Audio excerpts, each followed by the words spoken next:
How's it going? It is Austin Farrell here. We're going to be presenting psychosocial development and social emotional development theory, both by Erik Erikson and his wife, interestingly, I learned. Immediately off the bat, you might notice that this is not an Emaze production. I really wish it would. I had a grip of trouble trying to format and import certain things, and so I did my best with what I had.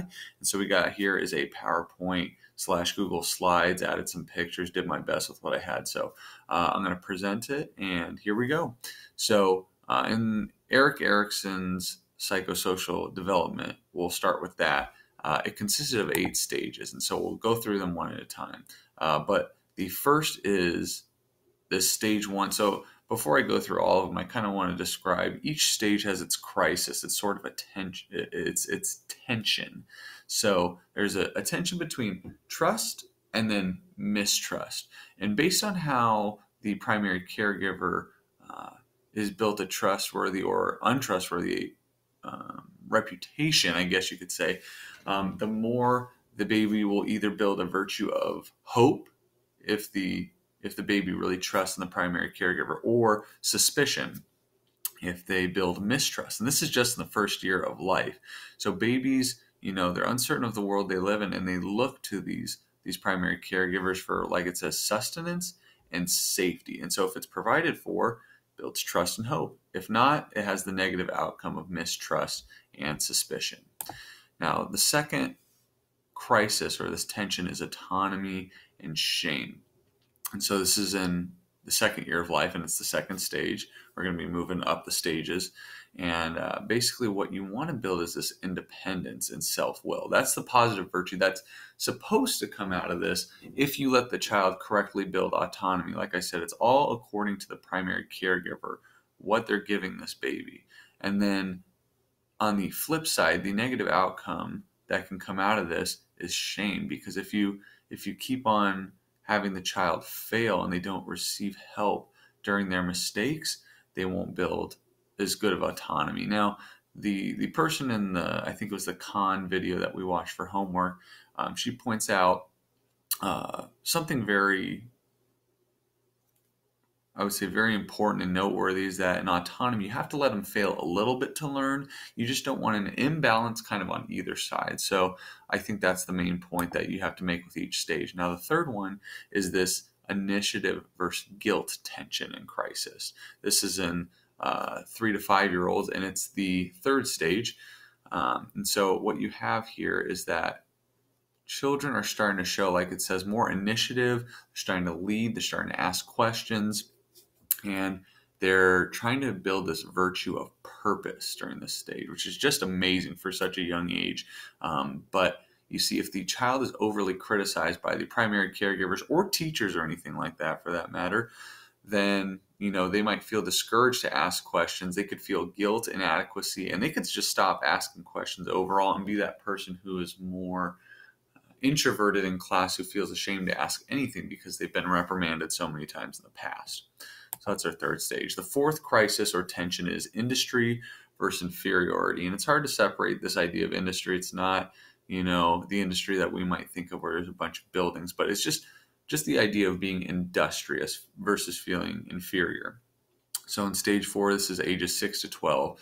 And children have this greater self-esteem here, and they develop that sense of pride that they're able to have competence to do something and accomplish things. And so if their efforts get recognized by, not only the primary caregiver now, but now we're expanding our caregiving to teachers and maybe different parents and neighbors. If they're recognized, they feel industrious, they feel productive, they feel more like they have a purpose in place. And if not, children begin to feel inferior. And then by that measure, they just start to doubt themselves more, what they can do. Stage 5, we have identity versus role confusion. This is most popular, I guess, because you see it in teenagers. Mostly they're trying to figure out their place, and they're trying to figure out their role in high schools. And that's why it's ages 12 to 18. And it's arguably, from Erikson's perspective, one of the most important stages, and body image plays into it. But the most important thing is they're trying to build this identity. The teenagers want to belong. And so fidelity is a positive virtue that can come out of this stage. And it basically means a teenager sees themselves as unique and a person that understands their role. But if they don't, there's this role confusion and then the rebellion, which you hear from pretty much every single parent who is a parent of a teenager. Next, we got this stage 6 crisis, which is intimacy versus isolation. And so in ages 18 to 40, it's a stage where you hear so often about people seeking companionship more permanently, and so they're seeking love, and that can be the virtue that it leads to. Or if you fail to meet this sort of crisis correctly, then you can not form great relationships and instead create isolation and depression was that last one. Stage 7, we have this crisis, generativity and stagnation. So this is kind of what you see commonly when people reflect a little bit more on their life in ages 40 through 65. And they understand that they're part of a larger scheme of things, right? And so what they want is a career that's going to give back to the world and develop this sense like I'm caring and producing for the next generation. Like their memory is living on in a sense. And so failure to generate this productivity can result in feeling stuck. And that's where you have midlife crises. And that's very common between TV shows, and you hear it all about it in real life. Very relatable. And the last stage, this is for people 65 and older. It's the 8th stage, and the tension or crisis is integrity versus despair. And so one at the end of their life can either feel satisfaction and build a sense of wisdom as that virtue at the end of their life looking back, or they can feel that lack of satisfaction, and that comes with the despair and facing death.